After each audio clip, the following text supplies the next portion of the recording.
BPM, élections législatives 2024.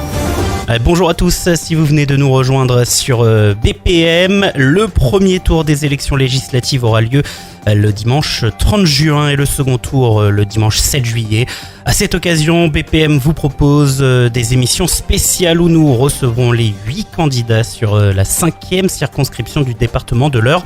Et aujourd'hui, nous recevons Ludovic Beaujouan, candidat sans étiquette de la 5e circonscription de l'Eure. Ludovic Beaujouan, bonjour. Bonjour Robin. Alors, vous avez 46 ans, vous êtes le gérant d'une pension équestre au Hog. Vous avez décidé de vous présenter pour ces élections législatives 2024 et votre suppléante se nomme Victoria Hermani. J'ai tout bon. C'est tout bon. Durant cette émission, nous allons passer en revue votre projet pour la circonscription, vos propositions et vos priorités pour les prochaines années. Tout d'abord, revenons sur la décision du président de la République survenue après les résultats des élections européennes le 9 juin dernier, ce qui nous a directement amené à nous rencontrer aujourd'hui, à savoir donc la dissolution de l'Assemblée nationale. Première question, comment est-ce que vous avez réagi face à cette annonce ? Est-ce que vous étiez un peu préparé à ça ? Alors, pas du tout. Pas du tout. C'était même un petit peu compliqué d'ailleurs parce que c'est une idée qui me trottait tranquillement dans la tête depuis environ 1 an et je pensais que j'avais tranquillement 3 ans pour la mûrir et en fait j'ai pas eu 3 ans du tout. Et en fait de 3 ans à 3 semaines quoi. Ouais, oui, même pas 3 semaines parce qu'en fait à la fin de la première semaine il faut déjà avoir tout calé. Vous vous rendez pas compte de tout ce qu'il faut faire pour être candidat aux législatives, surtout quand on n'a pas un parti derrière nous, surtout quand on connaît pas comment ça fonctionne. C'est vraiment une sacrée aventure. Une sacrée expérience. Ouais, c'est donc la première fois que vous vous lancez un peu dans le domaine politique aujourd'hui ? Ah oui, complètement. Je m'intéresse à la vie de la commune. Ma belle-mère est conseillère communale dans mon village. Voilà, on est pas nombreux, on se connaît tous. Je connais très bien le conseil, certaines personnes du conseil municipal. Mais voilà, j'ai aussi une activité professionnelle très très prenante. Et voilà, aujourd'hui, je n'ai pas l'envie, l'énergie. J'ai pas la commune pour l'instant. C'est pas du tout l'idée. L'idée c'est l'idée en fait. L'idée c'est la volonté de proposer quelque chose de nouveau, de différent au niveau national. C'est ce qui vous a poussé justement à vous présenter pour ces élections législatives. Vous le disiez, vous attendiez à faire germer votre idée pendant 3 ans, pour les 3 prochaines années en tout cas. Là du coup, tout a été fait en speedrun, j'ai envie de dire, rapidement.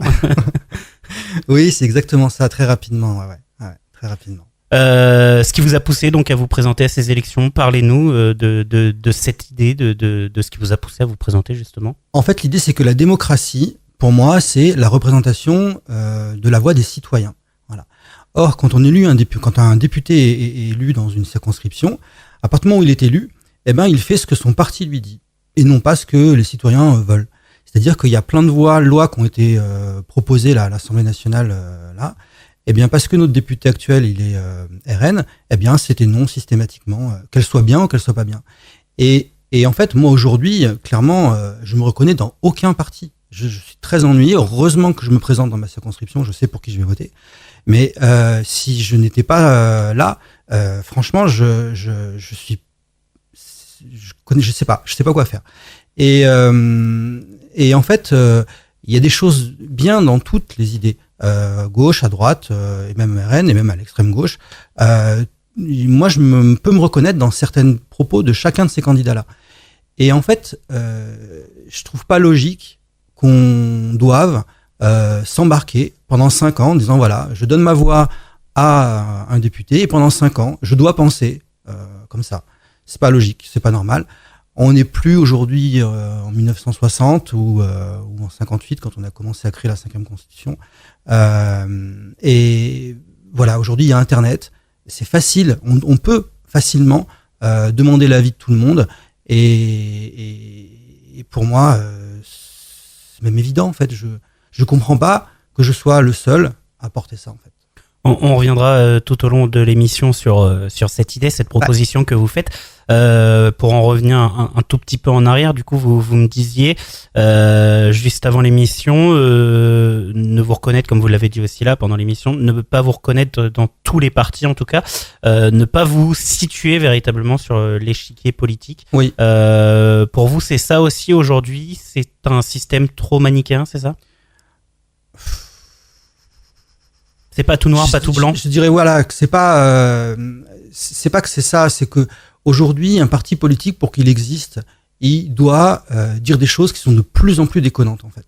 Et en fait, on est dans l'extrême de tout, avec Macron dans un extrême, avec la gauche dans un extrême, avec le RN dans un autre extrême. Et en fait, c'est les partis qui sont au pouvoir, alors qu'en fait, c'est les citoyens qui sont qui font la vie de la cité en fait. C'est nous qui travaillons, c'est nous qui vivons, c'est nous qui fabriquons l'argent que l'État dépense. Et en fait, ce devrait être à nous de décider, pas à un parti politique qui, parce qu'il a décidé que ce domaine-là, il fallait le travailler, ben on allait rabâcher sur ce domaine-là. Et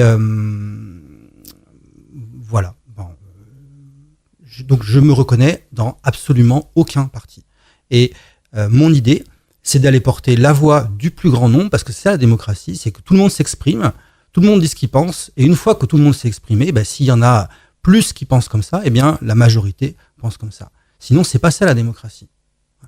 Vous parliez aussi via votre site internet d'une certaine lassitude de promesses non tenues et de manquement à la représentativité politique, c'est ça ?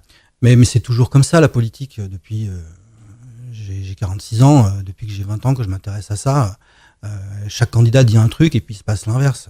Donc ça devient même pas une surprise, ça devrait devenir une surprise qu'un politicien dise ce qu'il a fait pendant sa campagne. Enfin, voilà. Pour en revenir donc sur votre idée, votre volonté aujourd'hui, c'est d'impliquer véritablement les habitants de la circonscription dans les décisions prises à l'Assemblée nationale, c'est bien cela ? C'est ça. L'idée, c'est que sur chaque décision prise à l'Assemblée nationale, on puisse avoir l'avis des citoyens de la circonscription. Derrière, c'est le député qui vote en fonction de ce qu'il veut d'ailleurs. Parce qu'aujourd'hui, rien n'oblige un député à voter comme le dit son chef de parti. Bon, sauf s'il veut rester dans son parti. Mais le député a complètement la possibilité de voter comme il veut. Voilà. Et ben moi, je voterai comme le plus grand nombre de la circonscription. Que ce soit pour le RN, que ce soit pour Macron ou que ce soit pour la gauche. Du coup, on retrouve dans ce côté pour la 5e circonscription, ça sera une sorte de laboratoire en fait au final. Ben, c'est ça l'idée. C'est que, alors, je veux pas minimiser l'importance de la 5e circonscription de l'Eure, mais ça représente 0,2% du Parlement. Donc quoi qu'il arrive, en fait, on a 0 poids. 0 poids dans les voix, 0 poids, on aura une voix qui s'exprimera peut-être différemment. Et dans l'idée, ben, c'est que cette voix, on puisse justement voir ce qui se passe, voir comment on fait démocratie différemment.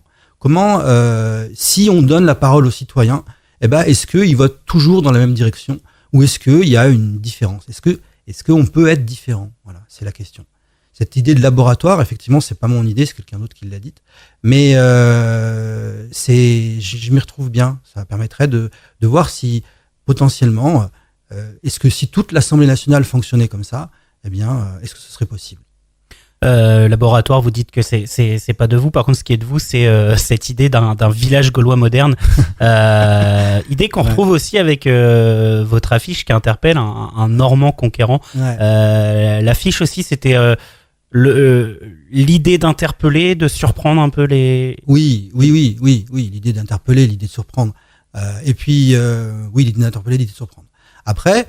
C'est quand même la 5e circonscription de l'Eure. Elle a une histoire, elle a un passé. Les Normands, ils sont là et ils sont bien. Et moi, je suis fier de ces origines-là. Alors, ma femme est 100% normande, on est d'accord avec ça. Moi, non. Mais je suis très attaché à ces valeurs-là et à cette histoire-là. J'aime beaucoup l'histoire de la Normandie. Pour nos auditeurs qui n'auraient pas vu votre affiche, même si elle est placardée un peu partout maintenant, vous êtes déguisé en Gaulois, c'est ça, en c'est un viking. C'est un viking. C'est Rollo là. C'est Rollo qui débarque.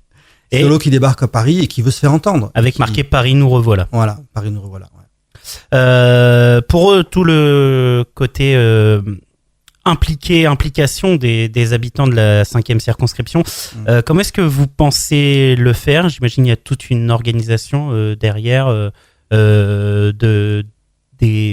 un vote numérique, c'est ça? C'est ça, c'est un outil numérique. Alors c'est là où les 3 ans me manquent, clairement, mais ça peut aller très vite. Enfin, aujourd'hui, on a tous des applications, on paye tous nos impôts par Internet, enfin, pas tous, mais bon, voilà.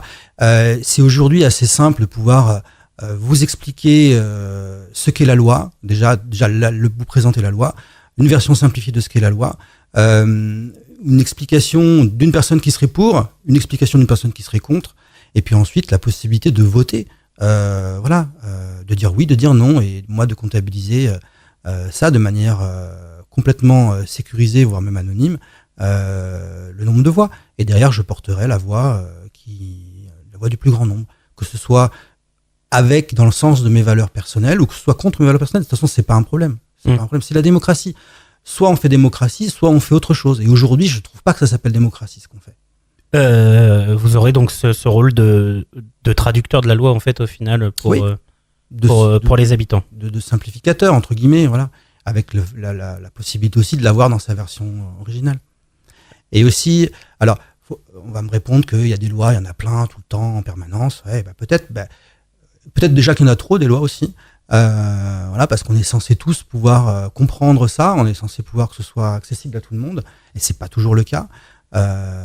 Et puis surtout, si des électeurs ont des idées clairement définies dans un endroit ou dans un autre, ils se déclarent comme clairement votant systématiquement les lois portées par tel parti, et ils n'auront pas à se connecter à chaque fois sur leur application. L'idée donc pour vous, c'est aussi de créer ou de recréer ce lien direct entre élus et habitants du territoire. Oui. En fait, c'est une implication très régulière, en fait. C'est juste qu'on est dans le choix de nos décisions, on est dans l'implication et dans le choix d'une décision. Et quand vous avez choisi une décision, eh bien vous l'assumez de manière bien plus importante.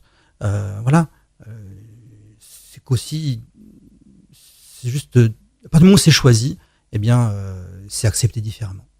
Oui, une fois tout ce travail de questionnement auprès des habitants de la circonscription, vous derrière, si vous êtes élu, vous vous engagerez à l'Assemblée nationale de voter selon la majorité des résultats. C'est ça, c'est exactement ça.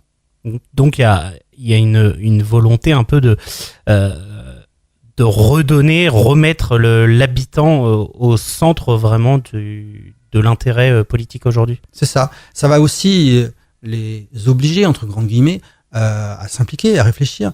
Et puis, si jamais une loi, effectivement, il y a plein de lois qui passent inaperçues, on n'en parle jamais, mais il y a des grandes lois comme, je sais pas, la dernière loi agricole, la loi sur les retraites, toutes les grandes lois qui ont été discutées ou qu'on entend parler à la télé, et ben celles-là, ils auront certainement la possibilité de peut-être décocher ce qu'ils ont prévu de faire et puis de recocher autre chose, de manière très simple et très, très intuitive. De la même manière, c'est aussi une possibilité d'interroger facilement et simplement sur, je sais pas moi, quelqu'un qui fait une congrégation qui fait grève, voilà, est-ce que vous soutenez ou vous soutenez pas la grève, voilà.